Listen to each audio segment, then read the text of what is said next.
हाँ जी, स्वागत है आप सभी का चाय और कोड में। सबसे पहले उम्मीद करता हूँ अगर आप इस सीरीज़ को देख रहे हैं, अभी तक सब्सक्राइब भी नहीं किया है, एक बार भी लिंक्डइन पे शेयर नहीं किया है, तो हमें मोटिवेशन कहाँ से आएगा कि लोग बाग इस सीरीज़ को देख रहे हैं, एप्रिशिएट कर रहे हैं। देखिए, एक-एक इंडिविजुअल कंट्रीब्यूशन जो है ना बहुत ज़रूरी होता है। तो प्लीज़ फटाफट शेयर करिए लिंक्डइन पे क्योंकि हम इतना डेप्थ में जा रहे हैं, तो एक शेयर तो बनता है। तो अभी हम इस वीडियो के अंदर बात करेंगे ऑपरेशंस के बारे में। तो अभी देखिए कन्वर्जन तो हमने देख लिया कि नंबर से बुलियन, बुलियन से नंबर्स, नंबर से स्ट्रिंग जहां पे भी हम कर सकते हैं बेसिक। इतना ही कन्वर्जन आपको जानने की जरूरत है, ऐसा नहीं है कि आपको उसके अंदर पीएचडी करनी है, नहीं अभी नहीं करनी है। अभी हम देखेंगे ऑपरेशंस। तो ये ऑपरेशंस क्या चीज़ है? बहुत ही आसान है। 2+2 4 हो गया, एक ऑपरेशन है। 2 था, -2 कर दिया, एक ऑपरेशन है। 2 स्ट्रिंग थी, जोड़ दिया, एक ऑपरेशन है। तो इसी तरह के ऑपरेशंस हैं। अब कुछ ऑपरेशंस मैं स्किप करूंगा, सिर्फ उनको टच करूंगा, लेकिन जो इंपॉर्टेंट वन है उस पर हम बात करेंगे, डिस्कस करेंगे। और जितने भी जावास्क्रिप्ट के मीम्स हैं वो सब आपको समझ में आने लगेंगे कि एक्चुअली में उनके पीछे रीजन क्या है, उनका सोल्यूशन क्या है, किस तरह से काम होता है। तो सबसे पहले हम ऑपरेशंस के बारे में बात करते हैं। जैसे कि आपके पास एक वैल्यू है, तो आपने वैल्यू ली यहाँ पे 3, और आपने जब उसका कॉन्सोल लॉग किया तो आपने कहा कि वैल्यू की जगह मैं उसकी क्या करता हूँ, या फिर कॉन्सोल लॉग से पहले ही लेट नेग वैल्यू, नेगेटिव वैल्यू। तो आपने क्या करा, उसको असाइन कर दिया कि मुझे नेगेटिव ऑफ वैल्यू दो। तो ऑब्वियसली बात है, इसमें कोई डिफिकल्ट चीज़ नहीं है, ये सब आप लोग गेस कर सकते हैं कि नेग वैल्यू के अंदर क्या वैल्यू असाइन होगी या फिर क्या उसके अंदर आउटपुट आएगा। तो हम क्या करते हैं, इन दोनों लाइन को सेलेक्ट करते हैं, कंट्रोल/ कर देते हैं ताकि कमेंट हो जाए, बाकी सब और कुछ प्रिंट नहीं हो रहा है। तो हमारा जो ध्यान है वो ऑपरेशंस के बाद ही रहे। तो ठीक है, इसको हम रन करके देखते हैं। हमने कहा कि नोड हमारे 01 फोल्डर के अंदर, सेम वही 03 फाइल है, 03। तो क्या वैल्यू आई? अब ठीक है, इसमें कुछ भी कॉम्प्लेक्स नहीं था कि यहाँ पे हमारे पास -3 आ गया, क्यों आ गया। नेगेटिव वैल्यू आपने असाइन करी है, नेगेटिव वैल्यू आपको मिल गई है, बस इतनी सी कहानी है। अच्छा, अब इसके बाद क्या है, कुछ ऑपरेशंस हैं जो कि इतना ज़्यादा उनको डिस्कस करने की ज़रूरत नहीं है, हालांकि बहुत लोग उसमें बहुत सारा टाइम वेस्ट करते हैं। वेस्ट तो नहीं करते हैं, ठीक है, वो भी ज़रूरी है, लेकिन मैं यहाँ पे नहीं करूँगा। क्या है वो चीज़ें हैं, जैसे कि जब आप कहेंगे 2+2 कॉन्सोल लॉग पे, तो आपको पता है वैल्यू क्या आएगी। तो इस तरह से हमारे पास 2+2 है, इसी तरह से हमारे पास 2-2 भी है, 0 वैल्यू आएगी। उसी तरह से हमारे पास मल्टीप्लिकेशन भी है। उसी तरह से अगर आप 2 बार मल्टीप्लिकेशन लगा देते हो तो वो पावर के अंदर भी आ जाते हैं, 2 raised to the power 2। तो उसी तरह से हमारे पास 2 raised to the power 3 भी हो सकता है, ताकि आपको थोड़ा सा डिफरेंस पता लगे। उसके अलावा हमारे पास, हमें पता है कि हमारे पास डिवाइड भी है, सबको पता है। उसके अलावा आपको पता है, आप रिमाइंडर भी देख सकते हो कि 2:3 का रिमाइंडर क्या आएगा। तो इसी तरह से ये सारे जो ऑपरेशंस हैं, इनके बारे में मैं ज़्यादा डिस्कस नहीं करूँगा डिटेल में। आपको पता है बेसिक मैथ्स ऑपरेशन है, अगर आप वीडियो यहाँ तक देख रहे हैं या फिर आपने 11th-12th किया है तो इनके बारे में डिस्कशन ज़्यादा इंपॉर्टेंट नहीं है। हालांकि रिमाइंडर जो है यहाँ पे जो मॉड्यूलस है, रिमाइंडर है, इसका काफ़ी यूज़ है क्रिप्टोग्राफी में, बहुत सारी एल्गोरिदम्स में। तो वो और ज़्यादा डिटेल में जब हम चैनल पे जाएंगे तो उसके बारे में हम देख लेंगे। अच्छा, यहाँ पे कुछ है ना ट्रिकी चीज़ें भी होती है, उनके बारे में हम डिस्कस करते हैं। जैसे कि फॉर एग्जांपल, आपने कहा कि जो str1 है उसके अंदर आपने लिखा सिंपली हेलो, या फिर हितेश, हेलो ही लिख लेते हैं। तो ये आपने लिखा हेलो, और str2 के अंदर आपने लिखा हितेश। और हितेश लिखने से पहले या तो यहाँ पे एक स्पेस दे दीजिए ताकि जब आप जोड़ें तो स्ट्रिंग एक साथ ना आ जाए, उसके बीच में स्पेस आए। तो इन दोनों को जब आपको जोड़ना है तो कुछ कॉम्प्लेक्स नहीं है। तो आप क्या कर सकते हैं, str3 ले सकते हैं और उसके अंदर बोल सकते हैं कि जो str1 है उसको ऐड कर दो str2 से। सब्ट्रैक्ट नहीं होता है, सिर्फ ऐड ही होता है। तो जब आप कॉन्सोल लॉग करेंगे तो सिंपल सी चीज़ है, इसमें कोई कॉम्प्लेक्स बात नहीं है कि जब आप str3 की वैल्यू देखेंगे तो बहुत आसान है, उस वैल्यू के अंदर क्या आएगा आप सभी लोग गेस कर सकते हैं, इतना कोई डिफिकल्ट था ही नहीं, हेलो हितेश। तो ठीक है, ये तो हो गया हमारा बेसिक कि इस तरह से स्ट्रिंग्स भी जोड़ी जा सकती है। लेकिन पता है प्रॉब्लम कहाँ आती है? कुछ यहाँ पे प्रॉब्लम आती है। जैसे आपने एक कॉन्सोल लॉग किया, अब उसके अंदर आपने कहा कि ये मेरी वैल्यू है 1, इसके साथ ऐड कर दीजिए 2, तब एक प्रॉब्लम आया। या फिर आपने इसी का उल्टा कर दिया कि यहाँ पे लिया 1 और जो 2 है वो वहाँ पे आपने दे दिया स्ट्रिंग, तो अब वैल्यू क्या आएगी? ये होती है कॉम्प्लेक्स सिचुएशन। इसके बारे में हम करेंगे प्रॉपरली डिस्कस। तो आप जब इसको आउटपुट देते हैं तो आपने देखा यहाँ पे भी 12 है, यहाँ पे भी 12 है। अच्छा, ये कैसे हुआ? अब जावास्क्रिप्ट इतनी स्मार्ट कैसे हो गई कि उसने ऑटोमेटिकली नंबर कन्वर्ट कर दिया और मुझे उसका सबमिशन भी दे दिया। अच्छा, ये तो हो गया, जब तक तो ठीक था। लेकिन क्या हो कि अगर मैं इस 1 को बना दूं एक स्ट्रिंग और दोनों स्ट्रिंग होगी तो ऑब्वियसली बात है 1 और 2 साइड में असाइन आ जाएगा, जैसे यहाँ पे आया। लेकिन यहाँ पे तो आना चाहिए था 3, यहाँ पे भी इस तरह से। ठीक है, तो अब एक चीज़ इंपॉर्टेंट देखिए, अब क्या होता है कि अगर मैं इसको लिखता हूँ 1 + 2, इसका आउटपुट ऑलरेडी देख चुके हैं 12 आता है, दोनों इसको साइड बाय साइड कर देते हैं, कोई कन्वर्जन नहीं होता है। लेकिन क्या हो अगर मैं ये करूँ तो अब इंटरेस्टिंग आता है। तो अब इसका हम बिहेवियर देखते हैं जावास्क्रिप्ट का। तो इसने कहा 1, 2 और 2, ठीक है। तो इसका वैल्यू आ गया हमारे पास 122। हमने तो सोचा था कि शायद इसको पहले ऐड कर दिया जाएगा 4 और 14 वैल्यू आएगा, बट नहीं, यहाँ पे तो सारा कन्वर्जन ही स्ट्रिंग के अंदर हो गया है। ठीक है, ये भी हो एक चीज़ है। लेकिन जब इसका आप उल्टा करते हैं तब कुछ डिफिकल्ट और कुछ डिफरेंट आपको मिलता है। जैसे कि हाँ, यहाँ पे मेरे को पता है अभी थोड़ा सा कंफ्यूजन आ रहा है कि क्या होगा। अब इसका अगर कोई आपसे आउटपुट पूछ लेगा लास्ट लाइन का, तो आप ऑब्वियसली बात है कंफ्यूज हो जाएंगे कि इसका आउटपुट ये कैसे आया, कि यहाँ पे तो ये 3 और 2 ऐड हो गए और 3 आ गया, और इसके साथ साइड बाय साइड हमने उसको अटैच करके लिख दिया। तो 3 और 2 32 इश जैसा दिख रहा है हमें। और यहाँ पे जो ये 1 आया, यहाँ पे कुछ भी कन्वर्जन नहीं हुआ। तो ये सब एक्चुअली में होता कैसे है? अब इसको चाहे आप रूल माने, चाहे आप उसको गाइडलाइन माने, ये सब जो ड्राइव होता है वो इस लिंक से होता है।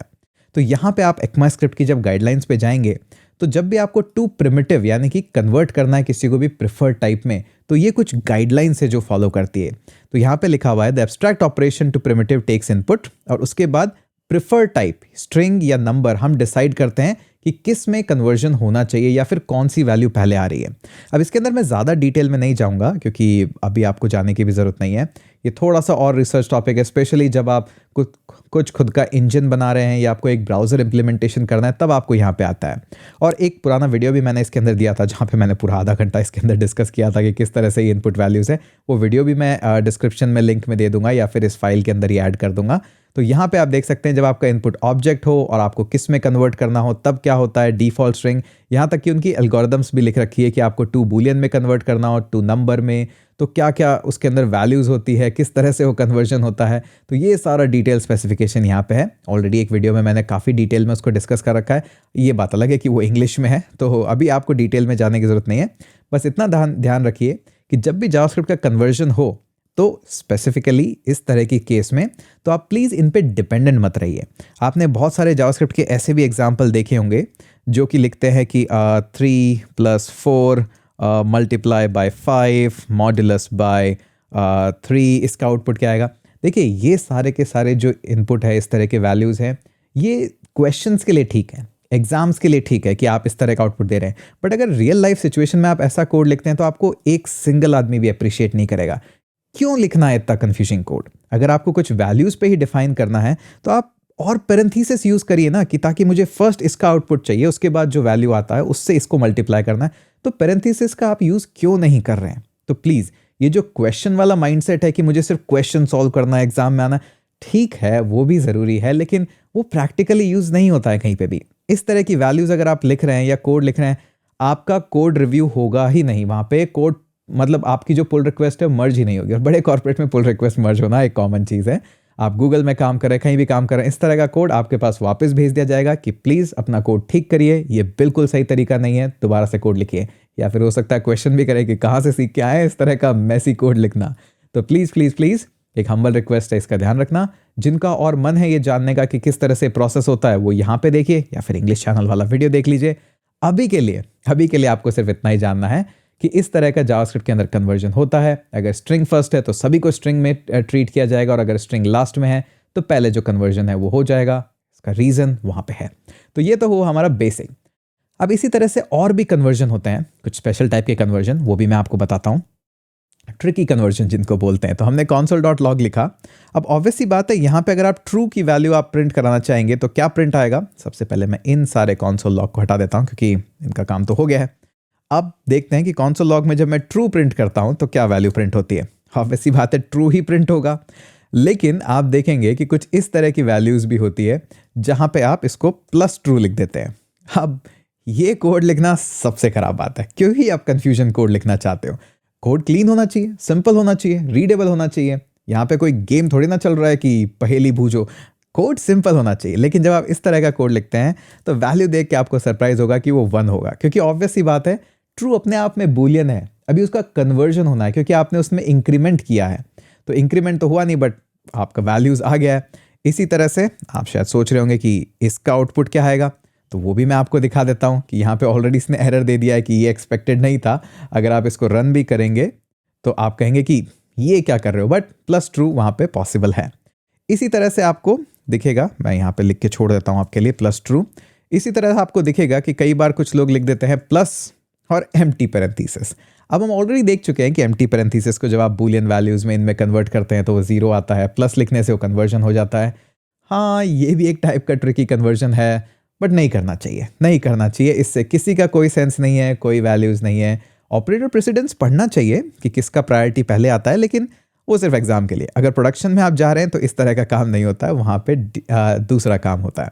अच्छा, एक चीज़ और आपको मैं बताता हूँ यहाँ पे कुछ असाइनमेंट ऑपरेटर के रिगार्डिंग इंटरेस्टिंग। हालांकि मैं इसको प्रेफर नहीं करता हूँ कि कोई भी इस तरह का कन्वर्जन करे या कोई भी इस तरह का ऑपरेशन भी करे, लेकिन एक ऑपरेशन यहाँ पे आपको दिखेगा कई बार कई जगह किया जाता है। जैसे आपने लिया वैल्यू, तो आपने लिखा num1 और लिखा num2 और लिखा num3।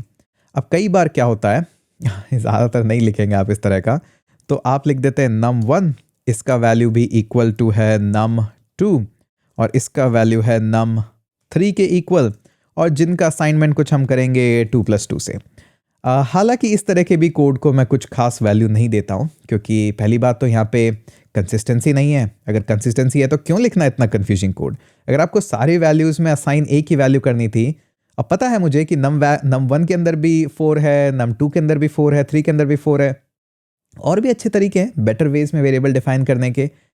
ठीक है, स्मार्ट लगता है कि देखो मैं कितना इंटेलिजेंट हूँ, बट कोडिंग के अंदर रीडेबिलिटी सबसे ज़रूरी चीज़ है और उसी पे सबसे ज़्यादा फोकस करना चाहिए। इस तरह के ट्रिकी बिहेवियर्स ज़्यादातर बड़ी कंपनियों में नहीं चलते हैं वहाँ पे, क्योंकि आपके बाद भी 10 लोग आएंगे जिनको कोड पढ़ना है, वहाँ पे ज़्यादा बेटर रहेगा। अच्छा, इसके अलावा एक छोटा सा ऑपरेशन और होता है जो आपको कई बार दिखाई देगा, जैसे कि फॉर एग्जाम्पल गेम काउंटर। वैसी बात है, गेम काउंटर को तो इंक्रीज़ ही होना है। तो सपोज़ करिए आपने स्टार्ट किया था 100 पॉइंट्स के साथ, तो उसके बाद अब क्या है कि आपने गेम काउंटर लिया और उसको प्लस प्लस कर दिया। तो अब गेम काउंटर की वैल्यू क्या होगी। तो यहाँ पे जो आप देखेंगे कई बार ट्रिकी क्वेश्चंस भी होते हैं। सबसे पहले हम गेम काउंटर की वैल्यू यहाँ पे प्रिंट कराते हैं ताकि एटलीस्ट हमें पता रहे, और इन दोनों लाइंस को हम कमेंट कर देते हैं।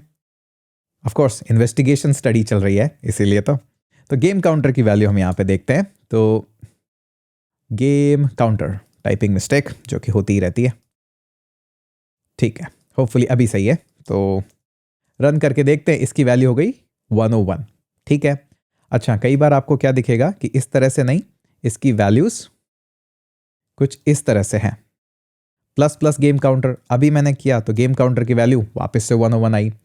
तो यहाँ पे कुछ टाइम पे क्या होगा कि आपसे पूछा जाएगा प्रेसिडेंस ऑपरेटर प्रीफिक्स अगर करते हैं तो क्या होता है, पोस्ट फिक्स करते हैं तो क्या करते हैं। इस एग्जाम्पल के अंदर तो हमें कोई भी चेंज नहीं दिखा है, बट एक्चुअली में इसके अंदर चेंजेस होते हैं। प्रीफिक्स और पोस्ट फिक्स ऑपरेटर एक ऐसी चीज़ है जो आपको पढ़नी चाहिए। अब पढ़नी कहाँ से चाहिए कि वैल्यूज़ क्या होता है, ज़्यादा कुछ नहीं होता। प्रीफिक्स के अंदर वैल्यूज़ पहले इंक्रीमेंट हो जाती है, पोस्ट फिक्स के अंदर यूजेज के बाद इंक्रीमेंट होती है। लेकिन ये जो प्रीफिक्स एंड पोस्ट फिक्स है, तो ये आपको JS और MDN यहाँ पे आपको देखना है। तो यहाँ पे इंक्रीमेंटल जो है ऑपरेटर्स के बारे में पूरा अच्छे से डिटेल डिस्क्रिप्शन है कि प्रीफिक्स हो तो क्या हो, पोस्ट फिक्स हो तो क्या हो। अब आपको क्या करना है, कुछ नहीं, हर चीज़ स्पून फीडिंग नहीं होगी यहाँ पे। आपको क्या करना है, ये जो इंक्रीमेंटल ऑपरेटर है यहाँ पे दोनों के एग्जाम्पल्स इन्होंने दे रखे हैं, ++a और x++। सिंपली जाइए, इनको थोड़ा सा स्टडी करने की कोशिश करिए। ज़्यादा बड़ा सिंटेक्स नहीं, आप आसानी से इसको समझ सकते हैं। थोड़ा सा आप सिंटेक्स यहाँ पे इसको जाइए, थोड़ा सा रीड करिए, क्योंकि देखिए कब तक ही आप मुझसे या ट्यूटोरियल से सीखते रहेंगे, कभी ना कभी तो डॉक्यूमेंटेशन में जाना है। छोटा सा टॉपिक है, नहीं समझ में आएगा तो मैं हूँ, वीडियो बना दूंगा, लेकिन थोड़ा सा कोशिश करिए, प्रीफिक्स पोस्ट फिक्स में जाइए, छोटा सा असाइनमेंट है, जाके उसको सॉल्व करिए। अच्छा, इतना ही है। इसके अलावा आप कुछ पढ़ना चाहें तो मैं आपको इसका लिंक भी दे देता हूँ, ताकि आप ये जो कन्वर्जन वाला टॉपिक है ये आप यहाँ से पढ़ पाएँ, ठीक है। लिंक टू स्टडी, तो ये आपके पास लिंक है, मैं इसको यहाँ पे कमेंट कर देता हूँ। तो अब आपके पास छोटा सा काम है कि इसको थोड़ा सा पढ़िए, कोशिश करिए, समझ में आता है, नहीं आता कोई बात नहीं, और सबसे इंपॉर्टेंट MDN पे जाके प्रीफिक्स और पोस्टफिक्स के बारे में पढ़िए।